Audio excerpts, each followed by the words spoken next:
Good morning students. आज हम लोग व्याकरण में रस पढ़ेंगे। आप सबने 9th-10th दोनों में रस पढ़ा है कि रस किसे कहते हैं। रस का शाब्दिक अर्थ क्या है? आनंद, जिससे हमें क्या है? आनंद की प्राप्ति होती है। देखिए इसमें क्या लिखा है। संस्कृत में रस शब्द की व्युत्पत्ति रसस्यति असौ इति रसाः के रूप में की गई है, अर्थात जिसका रसस्वादन किया जाए वही रस है। परंतु साहित्य में कविता, कहानी, उपन्यास आदि को पढ़ने या सुनने से एवं नाटक देखने से जिस आनंद की अनुभूति होती है उसे रस कहते हैं।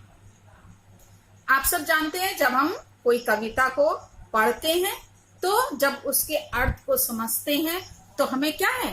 एक खुशी, एक आनंद मिलता है। तो जो अंदर से जो भाव जो उत्पन्न होता है वो क्या है? वो जो आनंद प्रदान करता है उसको रस बोलते हैं। सर्वप्रथम भरत मुनि ने अपने नाट्य शास्त्र में रस के स्वरूप को स्पष्ट किया था। रस की निष्पत्ति के संबंध में उन्होंने लिखा, विभाव, अनुभाव, व्यभिचारी, संयोग, रस निष्पत्ति, अर्थात विभाव, अनुभाव तथा संचारी भाव के संयोग से रस की निष्पत्ति होती है। आचार्य विश्वनाथ ने साहित्य दर्पण में काव्य की परिभाषा देते हुए लिखा, वाक्यम रसात्मकम काव्यम, अर्थात रसात्मक वाक्य काव्य है। रस काव्य की आत्मा है। रस को क्या कहा जाता है? काव्य की आत्मा। काव्य में रस का वही स्थान है जो शरीर में आत्मा का। जैसे बच्चों, शरीर में से आत्मा जब अलग हो जाती है तो वो क्या हो जाता है? नश्वर, मिट्टी हो जाता है। मिट्टी का बना और मिट्टी में ही वो फिर मिल जाता है। वैसे ही काव्य में से यदि रस को निकाल लिया जाए तो जो आनंद, जो उससे मिलने वाला आनंद वो हमें प्राप्त नहीं होता, फिर वो एकदम व्यर्थ, बेकार लगता है। वैसे ही रसों के आधार भाव हैं। भाव मन के विकारों को कहते हैं। ये दो प्रकार के होते हैं, स्थायी भाव और संचारी भाव। इन्हीं को काव्य के अंग कहते हैं। स्थायी भाव क्या है इसको हम लोग देखेंगे।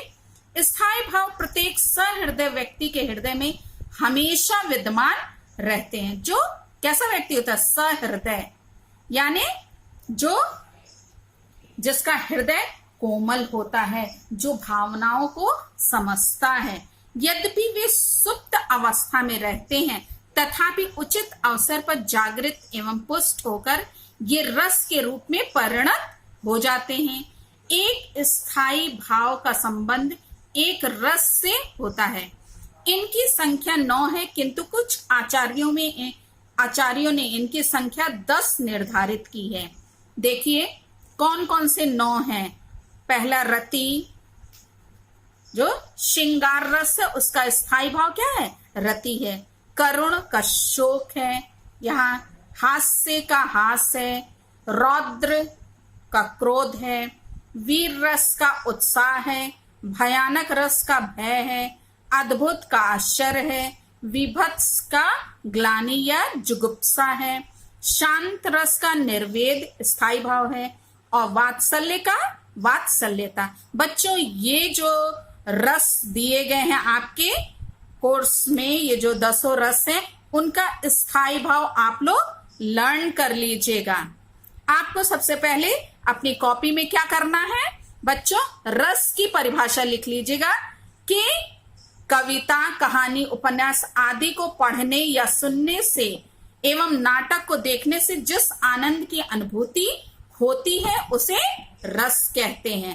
ठीक है बच्चों। उसके बाद आप रस, ये कितने हैं? 10, उनका स्थायी भाव बगल में लिख लीजिएगा। अब बताया जा रहा है, ये तो रहा स्थायी भाव। अब है विभाव किसे कहते हैं?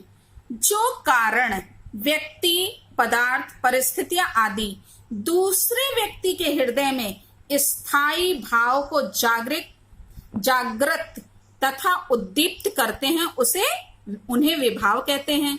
विभाव आश्रय के हृदय में भावों को जागृत करते हैं और उन्हें उद्दीप्त भी करते हैं।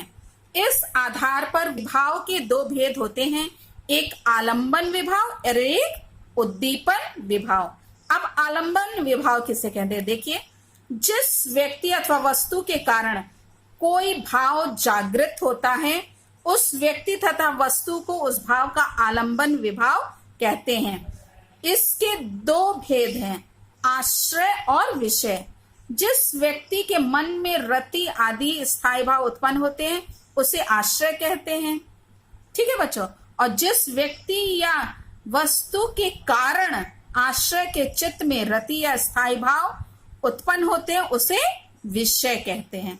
मतलब प्रेम जो है, जो रति यानी प्रेम जो है वो जिसमें उत्पन्न होता है, ठीक है, जिस व्यक्ति के मन में जो ये भाव उत्पन्न होता है प्रेम का, उसको क्या बोलेंगे? आश्रय। और जिस व्यक्ति के कारण है हृदय में ये भाव उत्पन्न होता है उसे जिसके कारण वो क्या है? विषय कहलाता है। व्यक्ति हो चाहे वस्तु हो, कभी वस्तु के द्वारा भी प्रेम उत्पन्न होता है तो विषय हो गया। अब है उद्दीपन विभाव। स्थायी भावों को उद्दीप्त तथा तीव्र करने वाला कारण उद्दीपन विभाव कहलाता है। आलंबन की चेष्टा तथा देश काल आदि को उद्दीपन विभाव माना जाता है। इस संदर्भ में शकुंतला दुष्यंत के रति भाव को उदाहरण लिया जा सकता है। सुंदर पुष्पित और एकांत उद्यान में शकुंतला को देखकर दुष्यंत के मन में रति भाव जागृत होता है। यहाँ शकुंतला आलंबन विभाव है और पुष्पित तथा एकांत उद्यान जो है यानी बगीचा जो है वो क्या है? उद्दीपन विभाव। मतलब प्रेम को वो क्या कर रहा है? जागृत कर रहा है उसको। देखिए अनुभव क्या है? आश्रय की चेष्टाओं तथा रस की उत्पत्ति को पुष्ट करने वाले वे भाव जो विभाव के बाद उत्पन्न होते हैं अनुभाव कहलाते हैं। भावों की सूचना देने के कारण ये भावों के अर्थात पश्चातवर्ती माने जाते हैं। अनुभावों के मुख्य रूप से 4 भेद किए गए हैं: कायिक अनुभव, मानसिक अनुभव, आहार्य अनुभव और सात्विक अनुभव। यानी किसके कारण ये जो है भाव जो हैं जो उत्पन्न होते हैं। देखिए जैसे कायिक है, कायिक यानी शरीर के द्वारा, प्राय शरीर की कृत्रिम चेष्टा को कायिक अनुभव कहा जाता है। मानसिक अनुभव यानी मन में हर्ष, विषाद यानी दुख आदि के उद्वेलन को मानसिक अनुभव कहते हैं। और मन के भावों के अनुसार अलग अलग प्रकार की कृत्रिम वेश रचना करने को आहार्य अनुभव कहते हैं। अभी बच्चों उदाहरण के द्वारा ये स्पष्ट हो जाएगा। सात्विक अनुभव शरीर के सहज अंग विकारों को सात्विक अनुभव कहते हैं। संचारी भाव क्या है? जो भाव स्थायी भावों को अधिक पुष्ट करते हैं उन सहयोगी भावों को संचारी भाव कहा जाता है। भरत मुनि ने संचारी भावों का स्पष्टीकरण करते हुए कहा है कि ये वे भाव हैं जो रसों में अनेक प्रकार से विचरण करते हैं तथा रसों को पुष्ट कर आस्वादन के योग्य बनाते हैं। मतलब उसको चखने के योग्य बनाते हैं। जिस प्रकार समुद्र में लहरें उत्पन्न होती हैं और उसी में विलीन हो जाती, उसी प्रकार स्थायी भाव में संचारी भाव उत्पन्न और विलीन होते रहते हैं। आचार्यों ने संचारी भावों की संख्या 33 निश्चित की गई है। ये तो बच्चों रहा कि रस के कौन कौन से भाग हैं, अंग कौन है। अब हम देखेंगे आपके कोर्स में है श्रृंगार रस।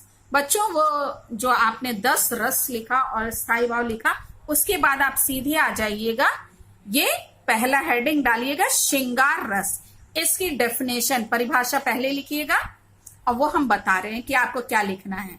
आप लिखेंगे नायक और नायिका के मन में संस्कार रूप में स्थित रति या प्रेम जब रस की अवस्था को पहुंचकर आस्वादन के योग्य हो जाता है तो वह श्रृंगार रस कहलाता है।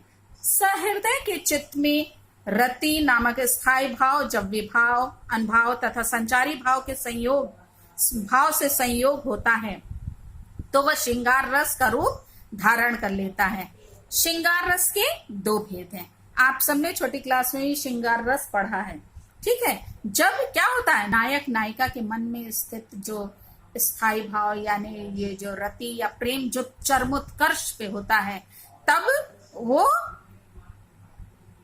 जब आनंद उससे प्राप्त होता है तो वहां क्या होता है, श्रृंगार रस होता है। तो ये बच्चों आप डेफिनेशन लिखिएगा, फिर क लिखिएगा कि संयोग श्रृंगार, पहला भेद जो है। संयोग काल में नायक और नायिका के पारस्परिक रति को संयोग श्रृंगार कहा जाता है। आपने छोटी क्लास में पढ़ा है कि जब नायक नायिका के मिलन का वर्णन जहां होता है वहां पे क्या होता है, संयोग श्रृंगार होता है। तो ये आपके डेफिनेशन है, कोई भी आप डेफिनेशन लिखिए, सही लिखिएगा। लेकिन अब ये क्या है, संयोग श्रृंगार, इसका उदाहरण आपकी बुक में थोड़ा सा कठिन है, तो हम ये उदाहरण ना दे के आपको आसान वाला उदाहरण दे रहे हैं बच्चों, उसको आप लोग अपनी कॉपी में लिखिएगा। बतरस लालच लाल की मुरली धरी लुकाए, सौ करे भानहु हंसे, देन कहे नटी जाए। ये बच्चों ये आसान है, ये जो उदाहरण है ये आसान है। इसमें क्या है कि श्री कृष्ण जो हैं उनकी मुरली को वो जो राधा है वो क्या कर लेती है, छुपा लेती है। क्यों? क्योंकि वो पूरे समय मुरली को अपने संग लिए, कभी होठों से लगाते हैं, कभी कमर में उसको खोसे रहते हैं, और वो मुरली को ज्यादा समय देते हैं, बल्कि इनके साथ ये कम समय बिताते हैं। इसलिए वो क्या करती है, उसको वो उनसे बात करने के लालच में वो क्या करती हैं, श्री कृष्ण की मुरली को छुपा लेती हैं। और जब वो पूछते हैं कि मेरी मुरली कहाँ है, तो वो सौगंध खाती हैं और फिर भौनहु हंसे, और अपने भावों में तिरछी भाव करके वो क्या करती हैं, वो हंसती हैं। दैन कहे, और जब वो मांगते हैं तो वो सीधे नकार देती, वो उन्हें नहीं देती। उसका इसमें वर्णन है, देखिए बच्चों, यह आसान उदाहरण है, इसको रट लीजिएगा और इसका स्पष्टीकरण भी आप अपनी फेयर कॉपी में नोट कर लीजिएगा, क्योंकि स्पष्टीकरण अब आप बड़ी क्लास में आ गए, उसको लिखना जरूरी है। स्थायी भाव इसका रति है, विभाव यानी आलंबन विभाव नायिका राधा है, और उद्दीपन विभाव जो है नायिका राधा की चेष्टाएं हैं। आश्रय जो है नायक श्री कृष्ण है। अनुभाव सौगंध खाना, भावों में हंसना, और नट जाना यानी उस बात से एकदम इनकार कर जाना कि उन्होंने नहीं लिया है। फिर संचारी भाव क्या है, हर्ष और चपलता है। इसका एक उदाहरण और है, ये भी बच्चों आसान है, इसको भी आप अपनी फेयर कॉपी में लिख लीजिएगा। लता ओट तब सखिन लखाए, श्यामल गौर किशोर सुहाए, देख रूप लोचन ललचाने, हर्षे जनु निज निधि पहचाने। ये राम जी का इसमें वर्णन है, राम सीता का। इसका स्पष्टीकरण देखिए बच्चों, लिखिएगा। स्थायी भाव रति है, विभाव आलंबन विभाव राम है, आश्रय सीता है, उद्दीपन विभाव लता और मंडप है, अनुभाव राम के सौंदर्य को अपलक देखना है, और संचारी भाव क्या है, हर्ष और अभिलाषा है। इसमें सीता के हृदय में जागृत जो रति यानी प्रेम नामक स्थायी भाव ही विभाव आदि के संयोग से श्रृंगार रस की निष्पत्ति कर रहा है। तो ये बच्चों यहां तक आप अपनी फेयर कॉपी में लिख लीजिएगा। दो उदाहरण हमने आपको बता दिया है। अब बच्चों आया वियोग श्रृंगार। अभी हम लोग ने संयोग देखा था, अब है वियोग श्रृंगार। वियोग श्रृंगार में क्या होता है, देखिए आपकी बुक में लिखा है,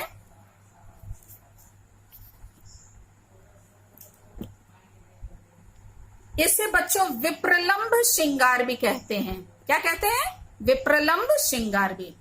एक दूसरे के प्रेम में अनुरक्त नायक एवं नायिका के मिलन का अभाव विप्रलंब श्रृंगार होता है। जहां क्या होता है, नायक नायिका का मिलन नहीं हो पाता है, यानी मिलन का अभाव होता है, जहां पर वहां क्या होता है, वियोग श्रृंगार होता है।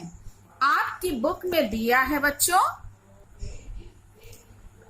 आपकी बुक में बच्चों दिया है उदाहरण, रेमन आज परीक्षा तेरी, सब अपना सौभाग्य मनावे, दरस परस निश्रेयस पावे, उद्धारक चाहे तो आवे, यही रहे यह चेहरी। ये आप लिख सकते हैं अपनी फेयर कॉपी में। इस उदाहरण को आसान है याद करने में।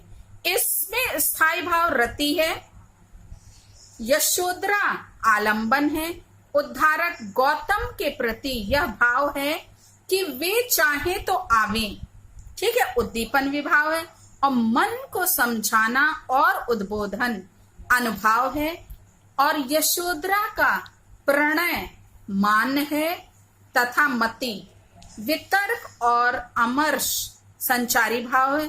अतः इस छंद में क्या है, विप्रलंब श्रृंगार है। ये स्पष्टीकरण है बच्चों, ठीक है। ये एक आप उदाहरण लिख दीजिएगा फेयर कॉपी में, और एक उदाहरण ये है आसान सा, आप ये पढ़े हुए हैं अपने, इससे पहले आप छोटी क्लास में पढ़े हैं। हे खग मृग, हे मधुकर श्रेणी, स्पेलिंग बच्चों ध्यान से अच्छे से देखिए। हे खग मृग, हे मधुकर श्रेणी, तुम देखी सीता मृग नैनी। इसमें स्पष्टीकरण आप क्या लिखेंगे, स्थायी भाव रति, आलंबन सीता है, आश्रय राम है, उद्दीपन सीता की अनुपस्थिति है, का मत लिखेगा, की लिखेगा, अनुभाव मन का विषाद है, और संचारी भाव है चिंता। यह राम के हृदय का रति भाव अन्य उपादानों से संयुक्त होकर वियोग श्रृंगार की निष्पत्ति कर रहा है। तो ये बच्चों दो उदाहरण आप अपनी फेयर कॉपी में लिख लीजिएगा। अब हम लोग आते हैं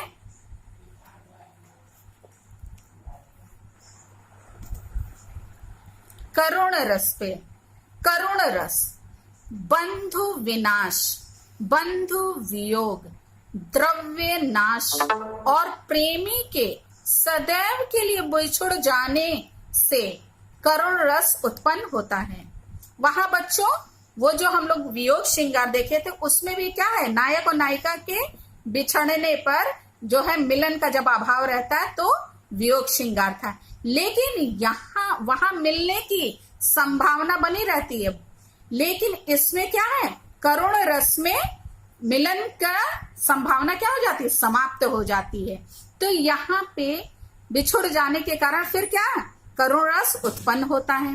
यद्यपि दुख का अनुभव वियोग श्रृंगार में होता है, किंतु वहां मिलने की आशा क्या होती है, आशा भी बंधी रहती है।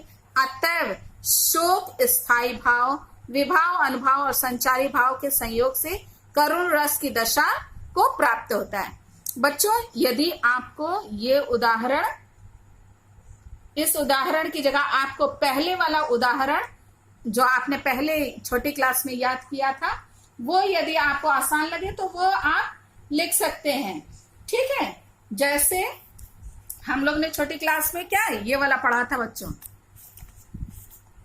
कि प्रिय वस्तु या इष्ट वस्तु के नाश से जो दुख होता है उसे शोक कहते हैं। यही शोक नामक स्थायी भाव जब विभाव अनुभाव और संचारी भावों के संयोग से रस के रूप में परिणत होता है तो उससे करुण रस की निष्पत्ति होती है। तो आप किसी भी बुक में से जो आपको आसान लगे वो डेफिनेशन आप लर्न कर सकते हैं, जरूरी नहीं कि जो हम कह रहे वही, ठीक है बच्चों। अब उदाहरण देखिए, ये सुमित्रा नंदन पंत जी की रचना है, आसान है, थोड़ी बड़ी है लेकिन लर्न कर लीजिएगा, आप बड़ी क्लास में आ गए हैं ना। देखिए, अभी तो मुकुट बंधा था माथ, हुए कल ही हल्दी के हाथ, खुले भी ना थे लाज के बोल, खिले थे चुंबन शून्य कपोल, हाय रुक गया यही संसार, बना सिंदूर अनल अंगार, वाताहत लतिका वह सुकुमार, पड़ी है छिन्नाधार। यहाँ पे एक स्त्री है, जो नायिका या कहें, उसका क्या है, अभी अभी विवाह हुआ था। यहाँ पे लिखा है ना, अभी तो मुकुट बंधा था माथ, अभी मुकुट उसके सिर पर बंधा था, और हुई कल ही हल्दी के हाथ, अभी क्या है, कल ही उसको हल्दी लगाई गई थी।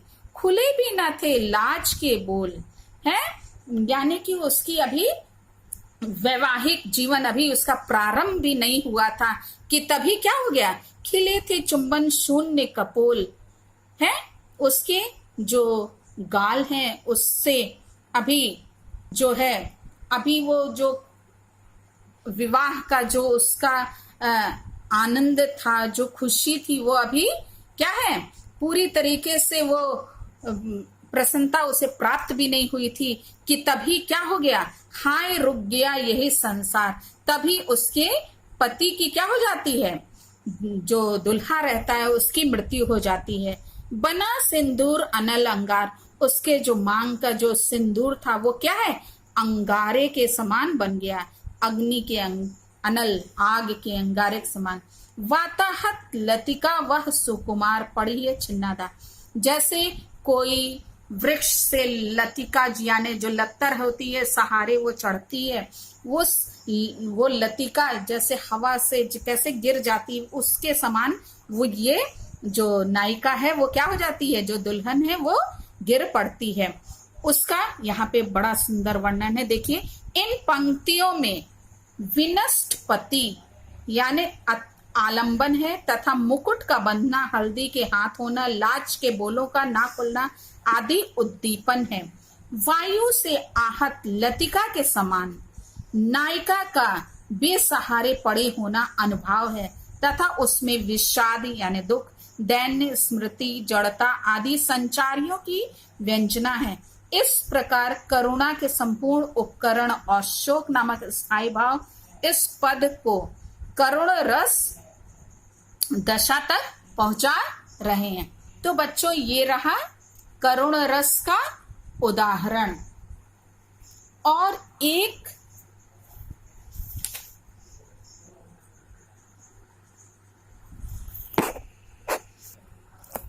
इसमें बच्चों एक यही उदाहरण आप लिखिएगा, और कहीं